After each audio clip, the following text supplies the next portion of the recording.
Hola amigos, ¿cómo están? Qué gusto saludarlos de nuevo. Aquí les traigo otro video más del IoT en el cual vamos a ver los sistemas embebidos. ¿Qué son? ¿Para qué se utilizan estos sistemas embebidos en el IoT? ¿Cuáles son las partes que lo conforman?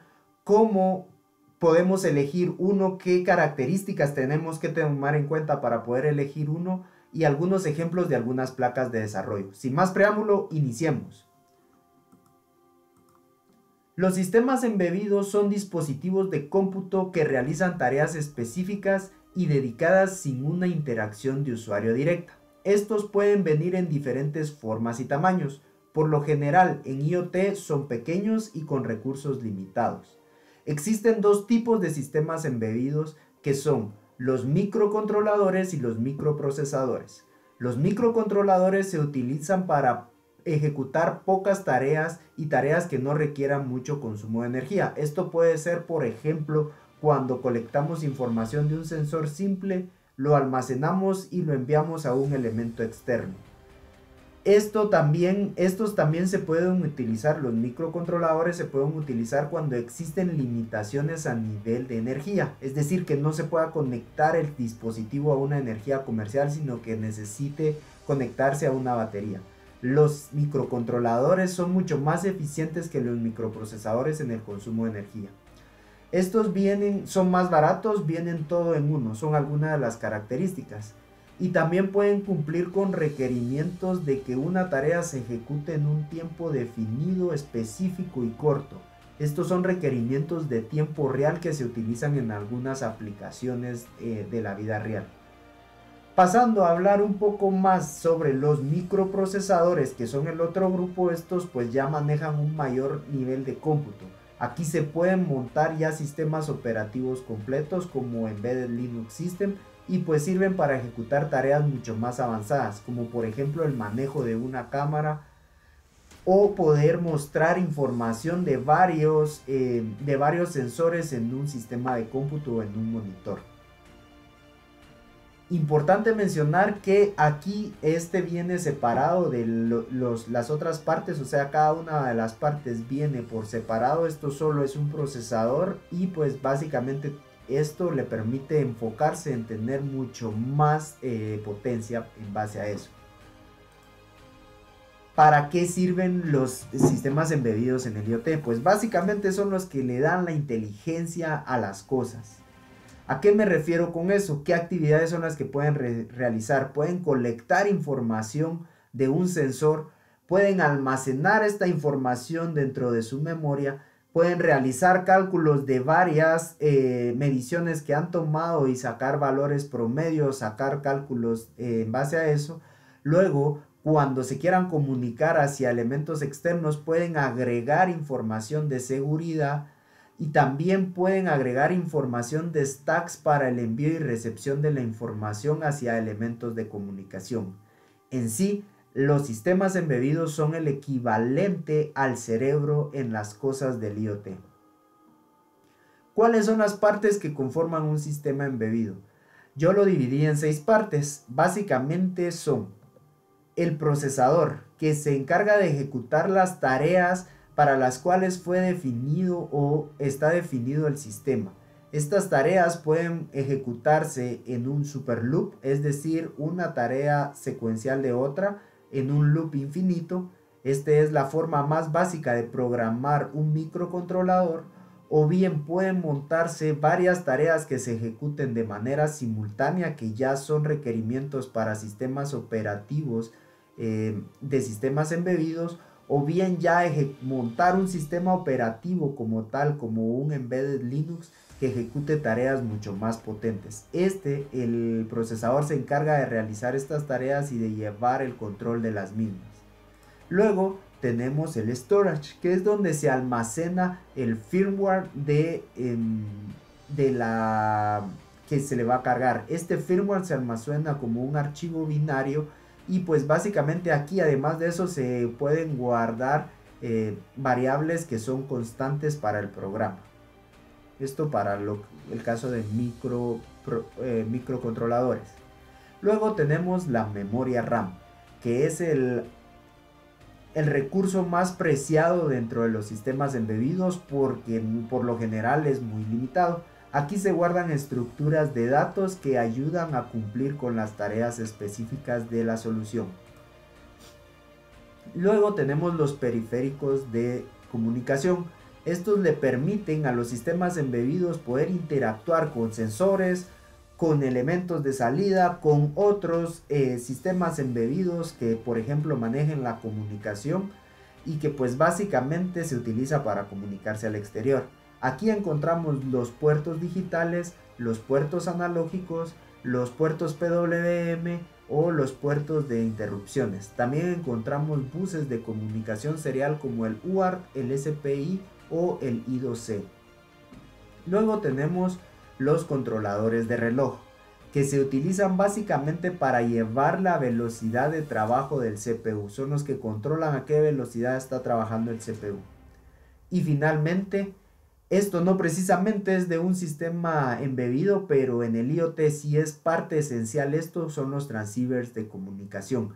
Estos son los que permiten montar los stacks y que permiten comunicarse a elementos externos para poder enviar información, que es lo que se requiere en el IoT. Luego de esto tenemos que tener ciertas consideraciones al momento de elegir una placa. Yo elegí aquí 4 consideraciones importantes, puede que existan más, pero me voy a centrar en estas 4. De primero es que depende el consumo de energía que vamos a tener en el dispositivo. Si se encuentra, como ya lo mencioné, en lugares remotos donde solo podemos conectar batería, tenemos que pensar en dispositivos que tengan características de bajo consumo o de ultra bajo consumo.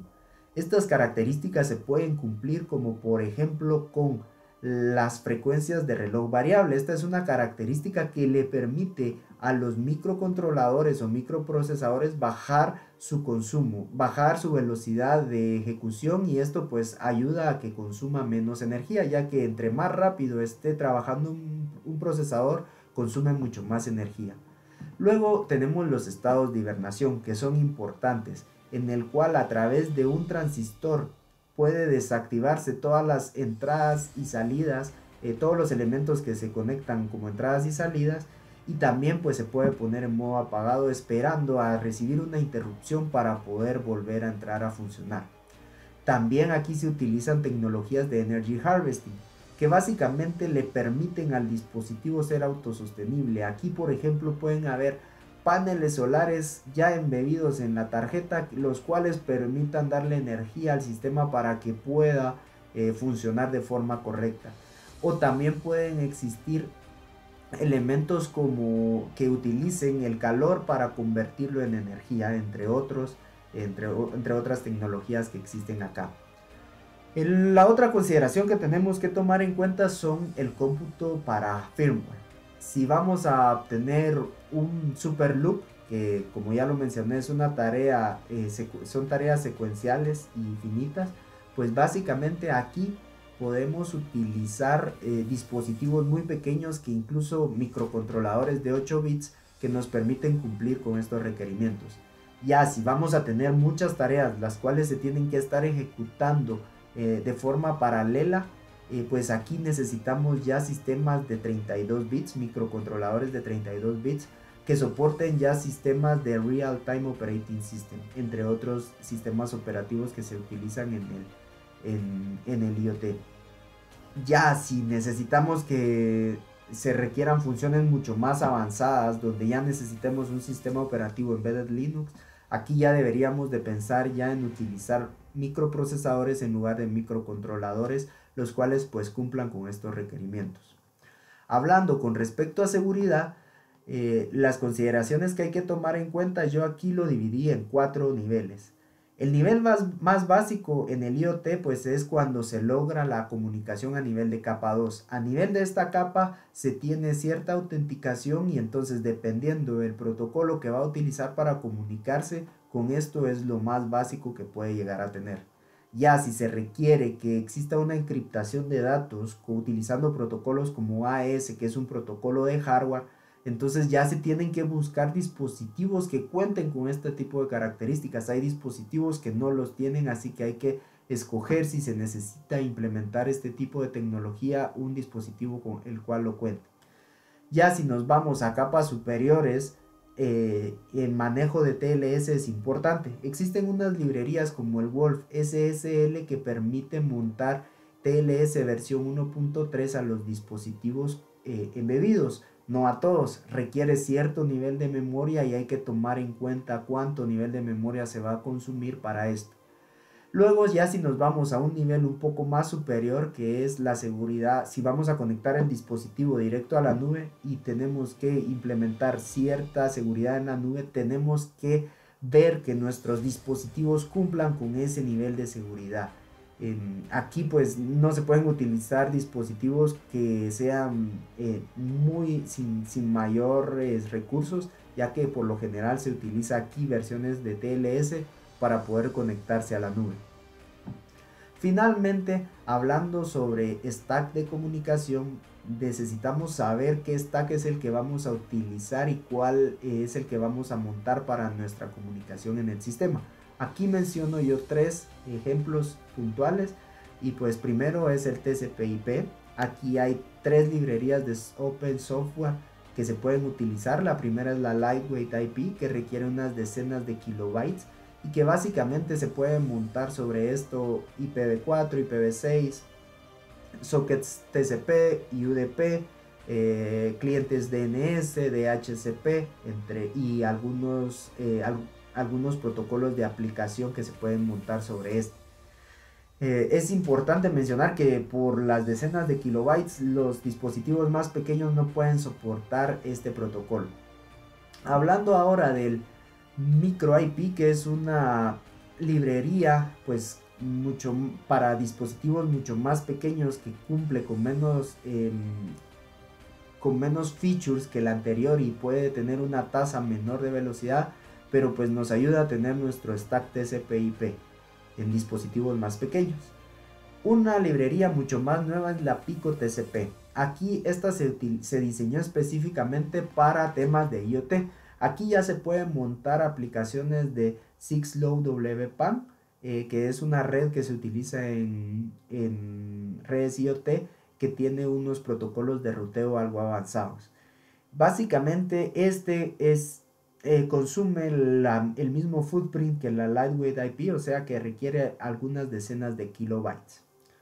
Ahora, si nos vamos a un protocolo mucho más light como el Zigbee, ese se puede montar sobre sistemas que no tienen mucho cómputo. Esto requiere muy poca RAM para poderlo montar y pues es un protocolo muy eficiente.